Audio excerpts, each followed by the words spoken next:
Olá, meus amigos e irmãos, a graça e a paz do Senhor Jesus esteja com todos vocês. Eu sou o pastor Elias Soares e estou passando aqui para mais um vídeo para o canal PR Elias Soares Oficial. Estou passando aqui para gravar esse vídeo porque recebi aqui uma pergunta proferida por um pós-tribulacionista. Segundo ele, é um verdadeiro checkmate na visão pré-tribulacionista. Eu quero reproduzir para vocês aqui com todas as palavras que ele apresentou. E, em princípio, parece realmente ser assim uma questão polêmica, uma questão difícil para resolver. A gente estava aí super triunfante, super tranquilo, quando, de repente, eu fui surpreendido com essa questão que eu quero aqui deixar para você. Principalmente para você que é pré-tribulacionista. Eu quero que você assista esse vídeo, ouça a leitura que eu vou fazer dessa passagem da Escritura e reflita comigo, ok? Eu creio que será uma ferramenta bem interessante para o seu diálogo com o pós-tribulacionista, visto que você também poderá ser abordado por um pós dentro desta questão que, em princípio, pareceu-me assim um tanto complexa. Só que antes de apresentar essa questão extremamente difícil, polêmica, eu quero convidar você para orarmos juntos, ok? Senhor, nosso Deus e nosso Pai, mais uma vez estamos aqui para te louvar, glorificar e bendizer por mais este momento de aprendizado, de meditação na Tua Palavra.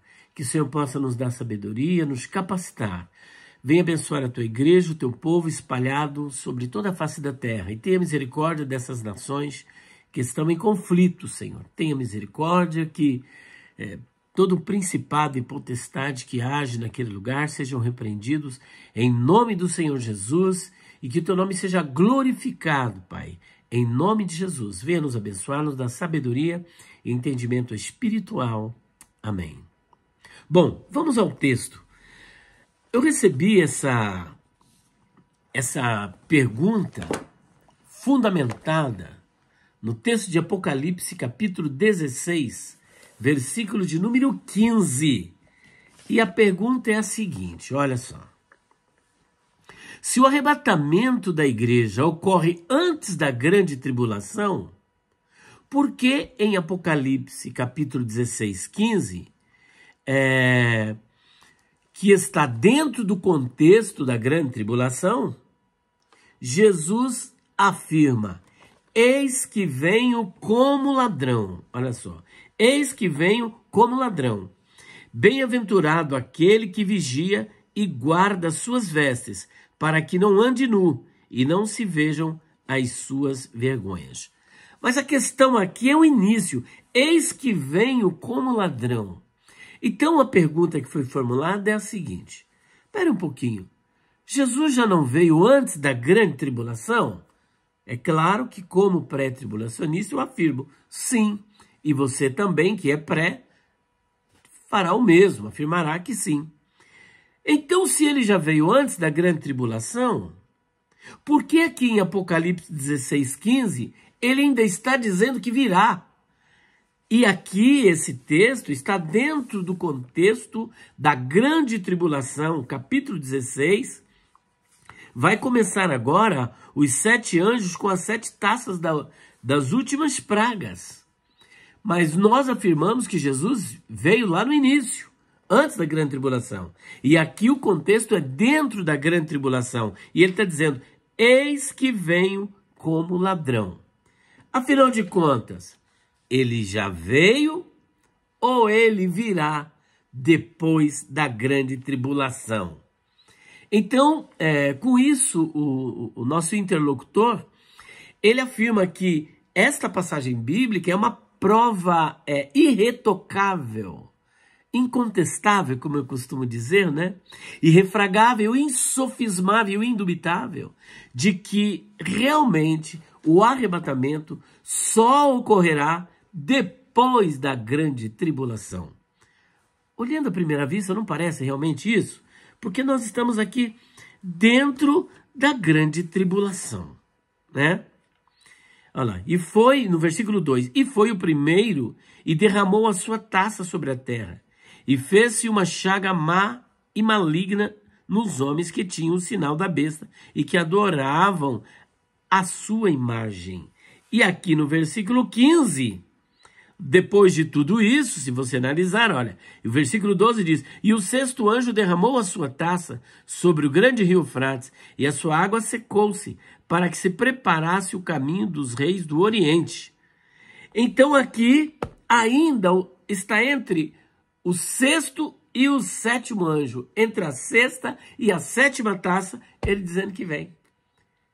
Não fica aquela impressão que ele ainda não veio? Bom, olhando assim apressadamente, aparentemente, parece que o pós-tribulacionista está correto. Mas vamos examinar isso direito?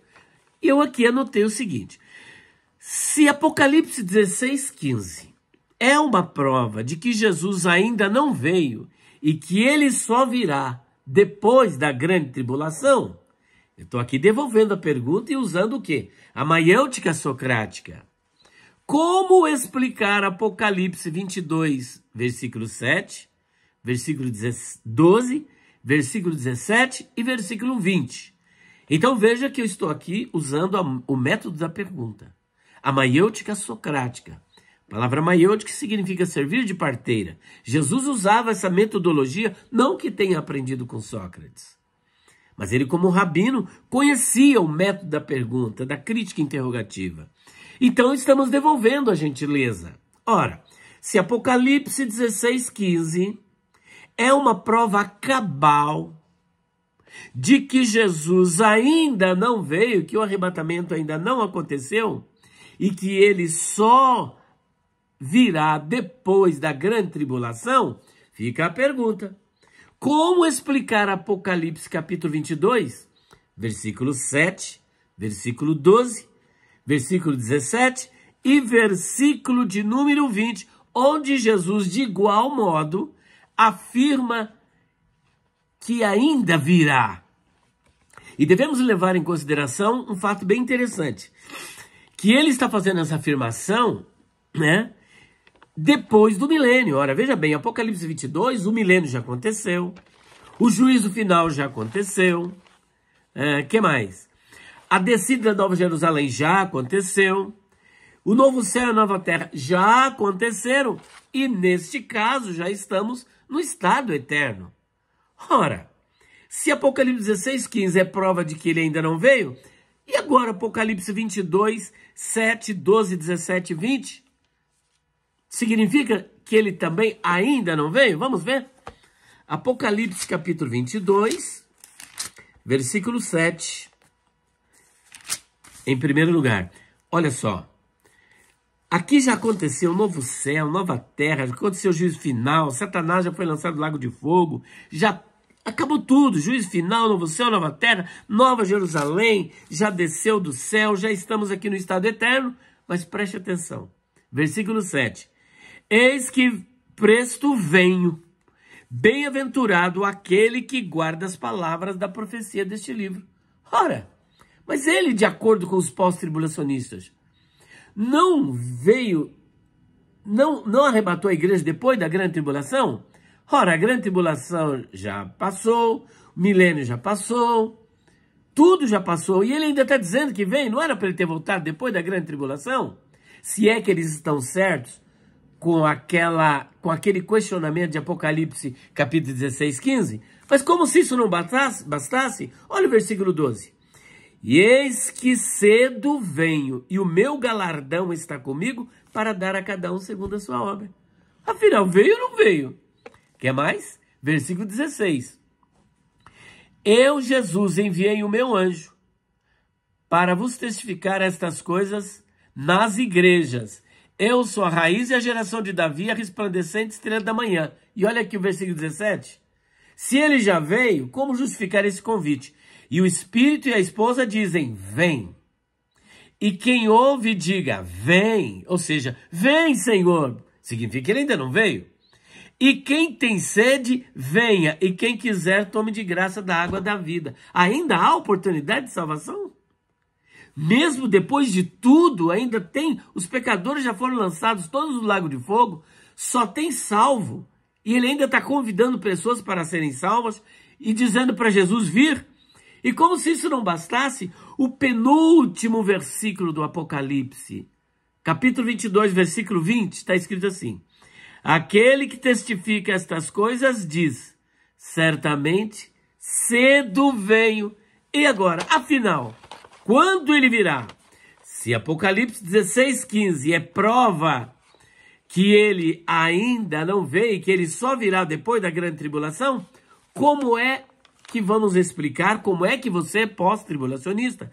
Explica esta passagem de Apocalipse 22, versículo 7, versículo 12, 16, 17 e o versículo de número 20. Gente, só há uma saída, porque se há uma dificuldade aparente para o pré, muito mais para o pós. Muito mais para o pós. A única forma de sairmos desta situação é pensar o seguinte, que apesar do Senhor estar escrevendo e revelando a João fatos futuros, ele está escrevendo para a igreja daquela época e a de hoje. E a de hoje nós temos, tanto como aquelas como nós hoje, sabemos que ele ainda não veio, mas que ele virá. Então, em meio a toda esta revelação teleológica, escatológica, futura, ele está sempre reafirmando que vem, que vem. Ou seja, olha, vocês estão vendo tudo isso que vai acontecer? Eis que presto venho. É uma advertência para mim e para você no presente. Então não significa necessariamente, capítulo 16, versículo 15, que ele não veio, não arrebatou a sua igreja, que o arrebatamento não ocorrerá antes da grande tribulação, mas só depois. Porque se isso é verdade, então o arrebatamento não aconteceu nem depois do milênio, nem depois do juízo final, nem depois do novo céu e da nova terra, nem depois da nova Jerusalém descendo do céu, né, que ocorre depois, e nem depois de tudo, porque no penúltimo versículo do Apocalipse, ele ainda está dizendo que cedo vem. Então isso é apenas um alerta, uma advertência, para que fiquemos vigilantes. Na verdade, ele virá antes da grande tribulação. Tá? Mas como nós ainda estamos aqui, nós precisamos de alertas constantes. Precisamos estar constantemente vigiando. E é por isso que no meio de tudo isso, ele apresenta estas advertências. Eis que presto venho, cuidado, hein? Eis que cedo venho, meu galardão está comigo. Versículo 20, certamente cedo venho. E aqui no versículo 17, o Espírito e a esposa dizem, vem, vem. Olha só, e quem ouve diga vem, isso é um convite para o pecador agora, e essa alerta é para nós agora, ok? Eu espero ter contribuído, e fica aqui essa reflexão, porque eu vi um pós-tribulacionista, assisti um pós-tribulacionista, apresentando o texto de Apocalipse 16, 15 para um pré, e eu percebi que ele não teve resposta, ele não teve, e por essa razão, decidi fazer essa gravação e apresentar esse argumento para você que é pré e, ao mesmo tempo, dar uma resposta para o pós-tribulacionista, ok? Deus abençoe a vida de todos vocês. Se você quiser adquirir nossos produtos, nosso kit promocional, Perguntas Difíceis de Responder, volume 1, 2, 3, 4, 5, mais o livro Os Pregadores Dizem, mas a Bíblia não diz, dicionário de palavras, expressões e interpretação, um kit maravilhoso de mais de R$ 1.700, você vai pagar no Pix R$ 480 ou até 10 parcelas de R$ 54. Entre em contato conosco, 0 operadora 11 94901 6633, 0 operadora 11 93279 3001. 0 operadora 11 93279 3001 para adquirir o kit. E se você adquirir o kit, sabe o que vai acontecer? Você vai receber um curso de hebraico que custa R$ 680 inteiramente grátis. Módulo, um áudio do livro, uma Bíblia hebraica em áudio, mais 12 videoaulas. Beijo no coração de vocês. Pai Santo, queremos te louvar e agradecer por mais este vídeo, que ele possa alcançar várias pessoas e edificar corações em nome de Jesus. Amém. Fiquem todos com Deus e até o próximo vídeo, se Deus quiser.